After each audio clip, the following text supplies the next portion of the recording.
Continuamos en Mañanas Blue 10:30 después de esta pausa para las noticias de sus ciudades y de sus regiones. Por supuesto, pues la agenda noticiosa está centrada sobre todo en el fallecimiento después de 2 meses de estar internado en la clínica Santa Fe, en la Fundación Santa Fe del senador Miguel Uribe. Estábamos escuchando algunas de las reacciones en este corte para comerciales y entre ellas escuchábamos la de nuestro querido Carlos Vives, que posteó en su Instagram un video que les trajimos muy temprano en la mañana, pero que vale la pena escuchar.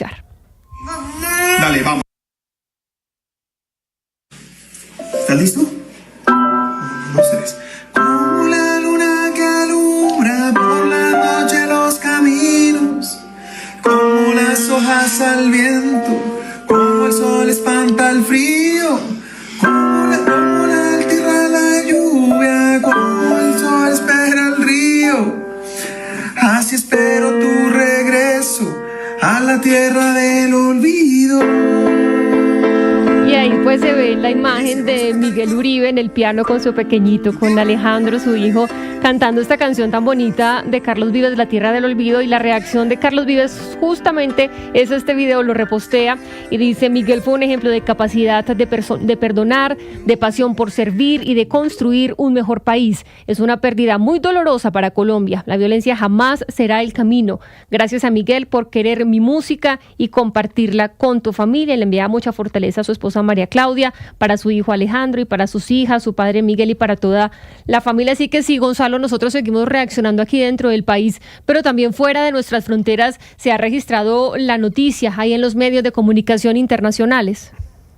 Pues sí, hay que ir arrancando un poco cómo ha sido el recorrido noticioso durante esta mañana. Obviamente esto va evolucionando a medida que se van conociendo declaraciones, que se va conociendo información, los titulares van cambiando, pero a mitad de mañana se le puede decir a los oyentes que nos sintonizan a esta hora en Blue Radio, Jennifer, que diferentes medios de comunicación en su sección en español abrían con la noticia de Miguel Uribe Turbay. Comenzamos con la BBC. La BBC publicaba hace cuestión de minutos el siguiente titular: muere el senador colombiano Miguel Uribe Turbay 2 meses después de ser baleado en público en Bogotá. Si nos vamos a CNN en español, también titulaba sobre el asesinato de Miguel Uribe Turbay de la siguiente forma: muere el senador colombiano Miguel Uribe Turbay. El senador y precandidato presidencial colombiano fue víctima de un atentado el pasado 7 de junio. Si nos vamos a France 24 y abrimos su portal principal: conmoción en Colombia por la muerte de Miguel Uribe, senador y precandidato presidencial. Lo mismo ocurría en Infobae, el portal más visto en América Latina. Murió Miguel Uribe Turbay, el candidato presidencial colombiano, fue víctima de un atentado en junio. Y para finalizar, en la radio francesa titula de la siguiente forma: fallece Miguel Uribe, precandidato presidencial, baleado hace 2 meses en Colombia. Pues así reacciona la prensa internacional. También he visto en muchos portales de medios internacionales explicando quién es Miguel Uribe, en qué va la investigación de Miguel Uribe, cómo murió Miguel Uribe. Hay interés en los medios internacionales para conocer esta historia colombiana. No, y que creo que faltaba la lista de Gonzalo, que uno muy importante, el New York Times, que decía que el candidato colombiano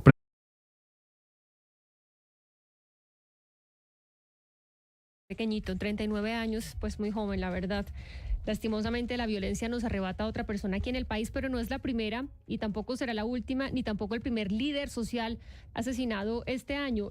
En lo que va en el conteo de Indepaz, Miguel Uribe es el número 97, el líder número 97 asesinado este año en 2025. Vamos a hablar con Camilo González Pozo, presidente justamente de Indepaz, para que nos hable sobre este informe, este recuento que ustedes hacen muy juiciosos, Camilo, de las personas asesinados. ¿Por qué? ¿Por sus pensamientos, por sus ideas políticas?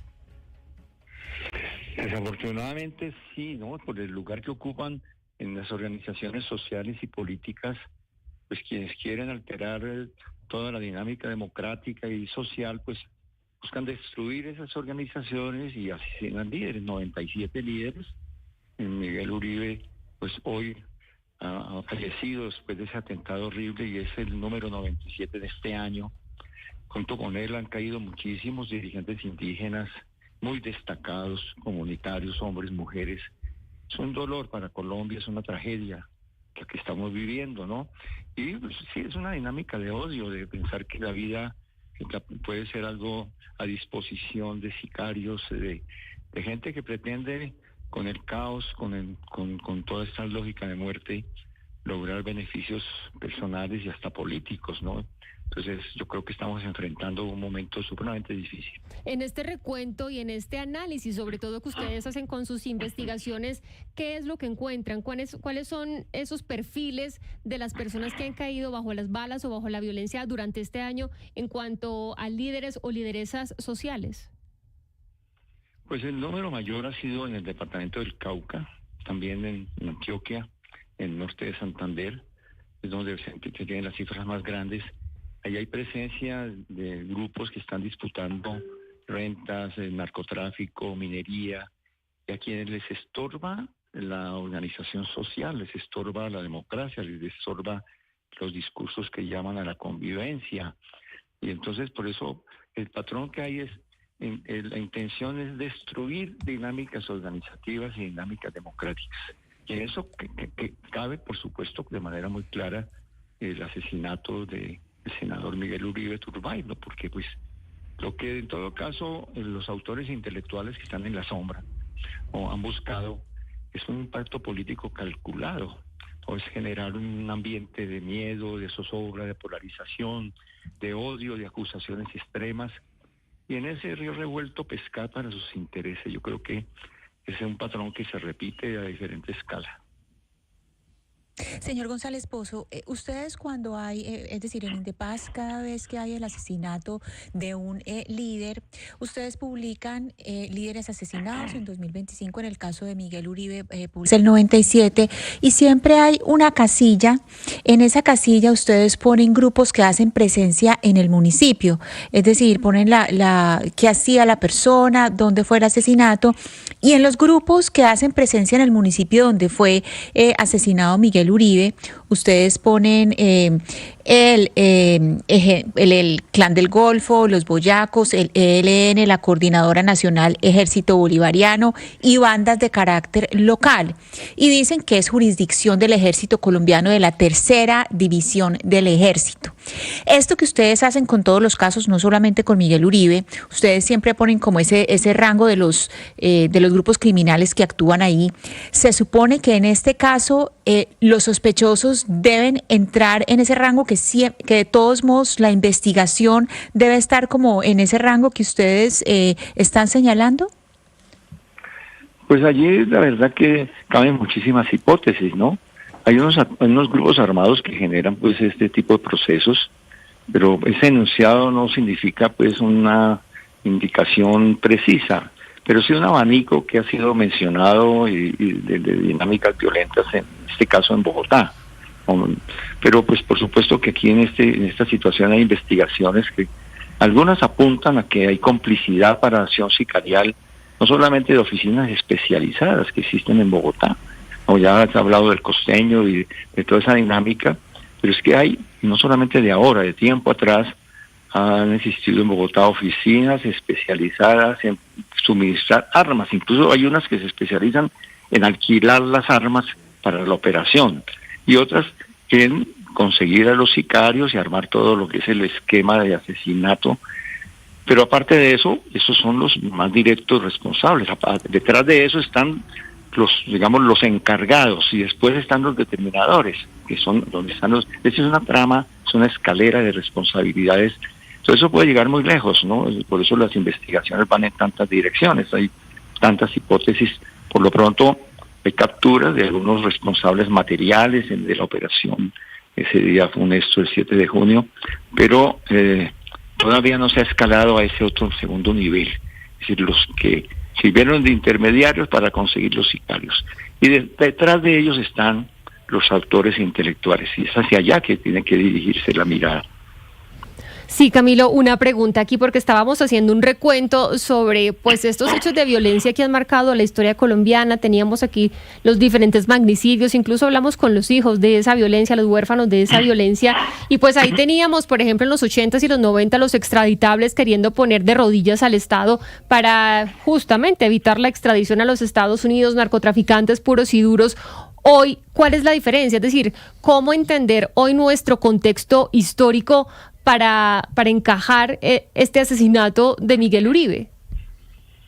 Es que dolorosamente hay que hacer referencia en esta comparación a la situación que llevó a la muerte a Diana Turbay, la mamá de Miguel, que fue pues secuestrada por Pablo Escobar en esa guerra terrorista que desarrolló contra el gobierno colombiano buscando pues contener la extradición. Eso fue una lógica implacable de guerra de los carteles y particularmente del cartel encabezado por Pablo Escobar, con asesinatos, magnicidios de todo orden, ¿no? En defensa de sus intereses. Así pasó con Lara Bonilla, fue clarísimo, con magistrados y con Diana.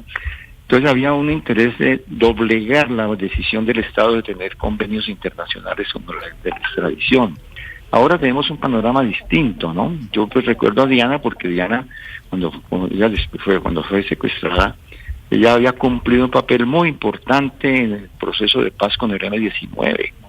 En enero del 89 estuvo con Rafael Pardo y otros sentados con Carlos Pizarro firmando la primera carta que abrió el camino de la paz y abrió un canal de comunicación con su padre, el expresidente Turbay. Hay una historia por contar, pero lo que quiero referir es que en el momento actual pues hay una diferencia muy importante, porque ahora no tenemos estos grandes carteles dentro del país en una guerra abierta terrorista para contradecir una política como la extradición, pero sí hay estructuras transnacionales muy poderosas. Es una hipótesis que no se puede descartar, como otras que hay, de que en eso tengan intervención carteles internacionales de la droga que quieren generar una desestabilización en el país.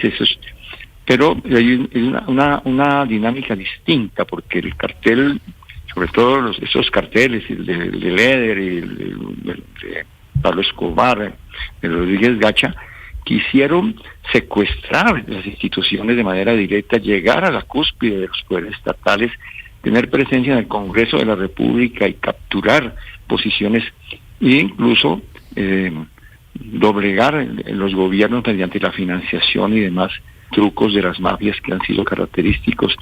Estamos en un momento distinto. Ahora tenemos una situación de violencias múltiples, hay una pluralidad de dinámicas criminales donde se mezclan antiguas sucesores del paramilitarismo, sucesores o reductos de recomposiciones de las guerrillas, con mafias nacionales y transnacionales que son las que se han fortalecido más. Pero entonces estamos hablando aquí de intereses netamente narcotraficantes. Yo creo que intereses económicos muy de fondo, pero que se cruzan con la política, porque es que las mafias necesitan desestabilizar los gobiernos y penetrar las instituciones y generar esos caos, incertidumbres, zozobras, desesperanza como clima más favorable para favorecer esos intereses.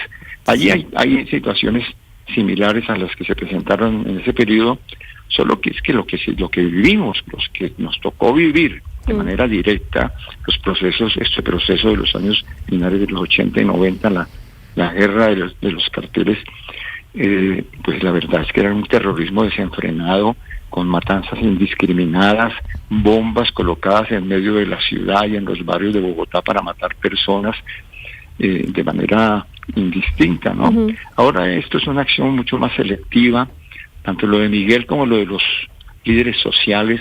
Hay allí una acción focalizada para generar determinadas desórdenes y perturbaciones, y no un impacto como el que estaba buscando de modificación de políticas institucionales de manera inmediata, claro, pero como la que pretendió Escobar. Entendemos esas dos diferencias, pues, que son grandes, pero a partir de este hecho, ¿qué viene? Es decir, si ellos querían desestabilizar al país porque como mafias les conviene que el país no esté estable, que esté ahí tratando de tapar huecos de violencia, ¿qué viene con este fallecimiento de Miguel Uribe? Pues las hipótesis indican que son diferentes líneas de acción. Es decir, que no podemos identificar lo que está sucediendo en muchas regiones de Colombia, sobre todo en zonas rurales, con asesinato de líderes, con esta que es una acción política directa y en la capital de la República. Este hecho indica que el riesgo de repeticiones y en la coyuntura electoral existe. No quiere decir que el riesgo no quiere decir pues que estamos hablando ni del 80, ni del 90, ni del 70, es muy difícil, es decir, pues cuál es la intensidad y la magnitud del riesgo, pero efectivamente sí está colocado en la agenda el que este fenómeno se pueda repetir en cuanto a atentados y acciones terroristas urbanas, y frente a eso pues tiene que haber una acción preventiva y de contención y de parte de la autoridad y una unidad de la sociedad colombiana. Yo creo que desechar los discursos del odio, las polarizaciones, la estigmatización, buscar una unidad en la defensa de la vida y de la democracia, yo creo que son puntos básicos que ayudan a disminuir la capacidad de daño de quienes solamente viven de estas dinámicas de confrontación. A veces lo básico, doctor González, no es lo más fácil de hacer, la verdad, porque en eso llevamos difícil. años. Sí, es muy difícil. Para finalizar, usted me habla del camino que viene y en tema electoral, ¿usted cree que va a tener un impacto? Pues ya lo está teniendo. De todas maneras, esto es que se trata de un precandidato a la presidencia de la oposición con una figuración notable, fue el cabeza de lista en las elecciones pasadas para Senado de la República, y no es cualquier persona, de un joven, y por lo tanto es una promesa sumamente importante en esta perspectiva del centro democrático y de los sectores afines, de modo que eso sí tiene un impacto inmediato. Ya lo está teniendo, por supuesto. Eso significa reorganización de discursos, la tentación de la politización de esto de forma desordenada. Todo esto yo creo que es algo que va a estar presente durante toda la campaña. Sí, yo estoy de acuerdo con usted, doctor Camilo González. Pues gracias por atendernos hasta ahora, mañana Blue 10:30. Buena tarde para usted. Bueno, buena tarde, un saludo. 12 del día, 38 minutos, hacemos una pausa, ya venimos.